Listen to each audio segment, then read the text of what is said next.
आप सभी को पता है कि पाकिस्तान में दो अननोन गनमैन ने एलईटी के को फाउंडर मौलाना आमिर हमजा को ठोक दिया। एक बहुत बड़ी खबर सामने आ रही है। हाफिज सईद के करीबी आतंकी को गोली मारी गई है। लश्कर तैयबा के आतंकी आमिर हमजा पर गोली चली है। यार कौन है आमिर हमजा? क्या सच में आमिर हमजा इतना खतरनाक है? बिल्कुल। अगर आपने मौलाना मसूद अजहर का नाम सुना, हाफिज सईद का नाम सुना हो, जितने खतरनाक वो हैं उनसे ज्यादा खतरनाक था ये मैं क्यों कह रहा हूं? क्योंकि अगर आपको मैं बोलूं कि 1980 से लेकर 1990 के बीच में इसने अफगान के अंदर गोरिल्ला वॉर फाइट किया है। मतलब एक गोरिल्ला वॉर के अंदर महारत हासिल थी इसको। और 1987 के अंदर जब हाफिज सईद ने लश्कर तोयबा खोला तो उसका सहयोगी को फाउंडर कह सकते हैं आप इसको। ये बहुत ही मास्टरमाइंड आदमी, हिंदुस्तान के अंदर इसने कई हमले करवाए। हम उन हर हमलों के ऊपर आएंगे। और आपको मैं ये बोलूं कि अमेरिका ने इसे ग्लोबल आतंकवादी घोषित कर दिया। आप समझ सकते हैं कि ये कितना खतरनाक होगा जिसे इंटरनेशनल लेवल पर एक इंटरनेशनल टेररिस्ट घोषित किया हो। तो सबसे पहले आमिर हमजा के ऊपर आप पहले वीडियो देखो एक बारी।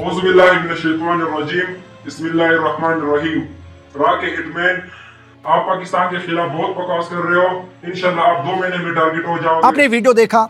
ये वीडियो है यार 12 तारीख को, मतलब 12 अप्रैल को रात को लगभग 12:30 बजे, यानी कि सुबह हो जाती है 12 बजे के बाद।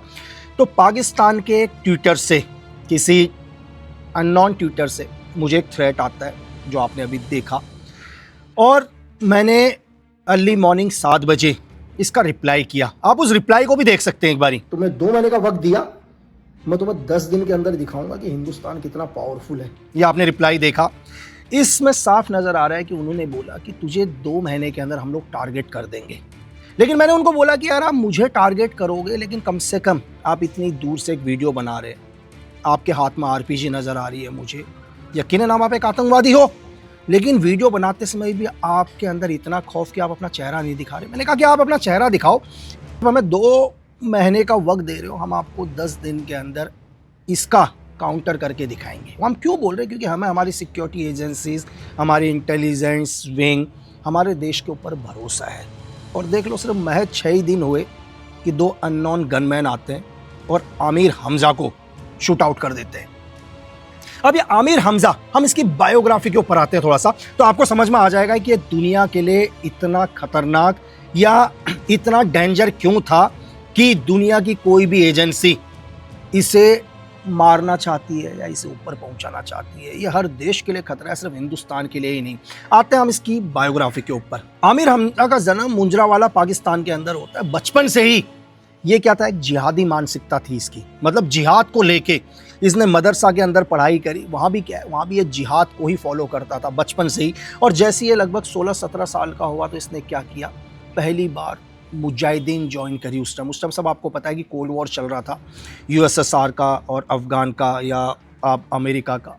तो लगातार मुजाहिदीन बढ़ रहे थे रेड आर्मी के खिलाफ। तो इसने पहली बार क्या किया, अफगान के अंदर इन्हीं मुजाहिदीन को ज्वाइन करा और वहाँ पर इसने गोरिल्ला वॉर की ट्रेनिंग ली। आप सबको बता दूं कि गोरिल्ला वॉर होता क्या है, छापेमार युद्ध होता है। इनका एक मोटो होता है, like a gorilla fight A gorilla. आज भी अगर नॉर्थ ईस्ट के अंदर जो वॉर है, हम उसको गोरिल्ला वॉर ही कह सकते हैं। या छत्तीसगढ़ के अंदर धीरे धीरे जो पनपने की कोशिश करी, जो नक्सलाइट करते हैं, वो भी गोरिल्ला वॉर ही होता है। मतलब क्या करते हैं ये लोग डायरेक्ट वॉर नहीं करते, मतलब आर्मी के साथ या सिक्योरिटी फोर्सेस के साथ या आर्मड फोर्स के साथ डायरेक्ट फाइट नहीं करते। ये लोग क्या करते हैं, छापेमारी युद्ध, मतलब जगह पर ID लगा देते हैं या वेट करते हैं सिक्योरिटी फोर्सेस का। सिक्योरिटी फोर्स जैसे ही आता है एकदम से उसके ऊपर अम्बुश करते हैं और सिक्योरिटी फोर्सेस को ज़्यादा से ज़्यादा नुकसान पहुंचाकर वापस चले जाते हैं। यह गोरिल्ला वॉर बहुत डेंजर वॉर है, क्योंकि इनका अम्बुश सिर्फ 1 या 1.5 मिनट के लिए होता है, लेकिन उसमें बहुत ज़्यादा नुकसान होता है सिक्योरिटी फोर्सेस को। और जैसे मैंने आपको बताया कि 1987 के अंदर जब पहली बार LET खोला तो ये LET का को फाउंडर था। इसका एक ही काम था, युवाओं का ब्रेन वॉश करना, नए नए लड़कों को जिहाद के नाम पर भड़काना, एक मानव बम बनाना। बिल्कुल आप सही समझे। लश्कर तोयबा LET के जितने भी सुसाइड बॉम्बर हुए हैं उन सबका ब्रेन वॉश इसी आमिर हमजा ने ही किया है। तो यहीं से आप अंदाजा लगा सकते हैं कि ये कितना डेंजर था। और इसको पूरा का पूरा सपोर्ट था पाकिस्तान आर्मी का, ISI का, वहां की प्रेजेंट गवर्नमेंट का। पैसों से लेकर सिक्योरिटी से लेकर हर चीज क्या इसको ISI प्रोवाइड करवाती थी। ये इतना डेंजर था कि इसने LET के लिए 2 किताबें लिखी शहादतन काफिला दावत, अगर आप उन किताबों को पढ़ लो तो मानवता के लिए नफरत, मतलब कि सिर्फ जिहाद के लिए जियो, जिहाद के लिए ही मरो। अगर तुम लोग जिहाद के लिए मरते हो तो तुम्हें 72 हूरें मिलेंगी जो भी इनकी चलते हैं। और बच्चों को ब्रेन वॉश करना, कितने साल के बच्चों को, आपको शॉकिंग होगा कि 6 साल के बच्चों का ब्रेन वॉश करना, यानी कि 8 साल तक, यानी कि 2 साल के अंदर उनको एक सुसाइड बॉम्बर बना देना, ये इस आमिर हमजा का काम था। और यही नहीं, आमिर हमजा का एक और काम था कि आतंकवादियों के लिए या एलिटी के लिए या दुनिया के इन मुजाहिदीनों के लिए फंड इकट्ठा करना, पैसा इकट्ठा करना, धर्म के नाम पर, जिहाद के नाम पर, देशभक्ति के नाम पर ये आतंकवादियों के लिए क्या करता था, फंड इकट्ठा करता था। और फंड इकट्ठा नहीं करता था, जब भी कोई आतंकवादी किसी देश की सिक्योरिटी फोर्सेस के हाथों पकड़ी जाती या उन्हें गिरफ्तार कर लिया जाता तो इसका एक और काम था, उन्हें छुड़ाना। अब मेन आता है कैसे छुड़ाना, वो बहुत इंपॉर्टेंट चीज। अगर आपको मैं ये बोलूं कि अगर आपने सुना हो 2001 संसद के ऊपर हमला, उसका मास्टरमाइंड आपने हाफिज सईद को सुना होगा, लेकिन जो ग्राउंड के ऊपर जो मैप तैयार किया पूरा का पूरा ब्लूप्रिंट, इसी आमिर हमजा ने तैयार किया। और संसद हमला आप सबको पता है। उसके बाद इसने बेंगलोर के अंदर 2005 पर, मतलब इंडियन इंस्टीट्यूट ऑफ साइंस, आपको पता है बेंगलुरु में, उसने हमला करवाया। उस हमले के अंदर बहुत सारे लोग घायल हुए। एक ऐसा आतंकवादी हमला जिसमें हमारे एक बहुत बड़े प्रोफेसर MC पुरी शहीद हुए। वो हमला भी इसी आमिर हमजा ने ही कराया। और ये आमिर हमजा यही नहीं रुका, आप सबको पता है इस देश के अंदर मुंबई में सीरियल ट्रेन ब्लास्ट 2006 के अंदर जगह जगह में ट्रेनों में धमाके हुए। उन धमाकों के पीछे जो मेन मास्टरमाइंड था यही आमिर हमजा था। तो यहीं से आप समझ सकते हैं कि ये मानवता के लिए कितना खतरनाक था। और 26/11 शायद ही दुनिया में कोई होगा जो इस तारीख को कभी भूलेगा।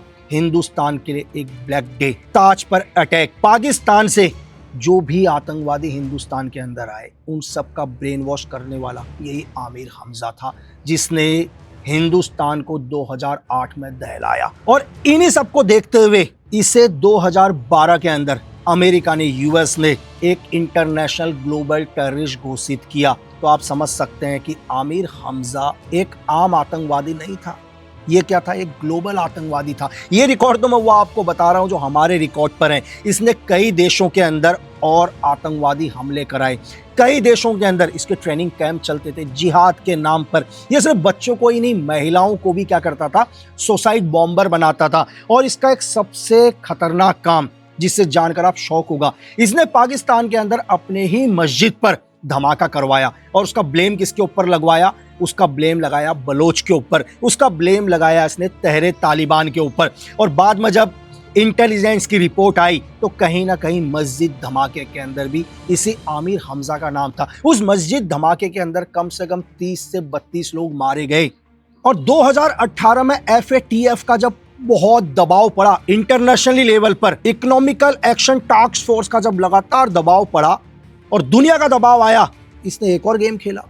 इसने पता है क्या किया, इसने एक नया संगठन खोल लिया ताकि ये FATF और इंटरनेशनल लेवल पर दुनिया की नजरों में ना आए। और उस संगठन का नाम था जैसे मन का। सेम जो LET काम करता है वही जैसे मन का भी काम करता है, फर्क कुछ नहीं है, बस नाम बदल दिया। इस संगठन का ज्यादा काम हमारे हिंदुस्तान के अंदर, JNK के अंदर जितने ज्यादा हो सके आतंकवादी घटनाएं करना, बॉर्डर से नए नए लड़कों को अंदर भेजना, या जम्मू कश्मीर के भोले भाले लड़कों को जिहाद के नाम पर उकसाना, उनके हाथ में हथियार पकड़ाना और अपने ही लोगों को किलिंग करवाना। ये काम था इस आमिर हमजा का, जो आपको एक बूढ़ा सा आदमी दाढ़ी में नजर आ रहा है। अगर आप उसकी मानसिकता सोचोगे, उसके दिमाग को पढ़ने की कोशिश करोगे तो आपको एक कभी भी बिन लादेन से कम नहीं लगेगा।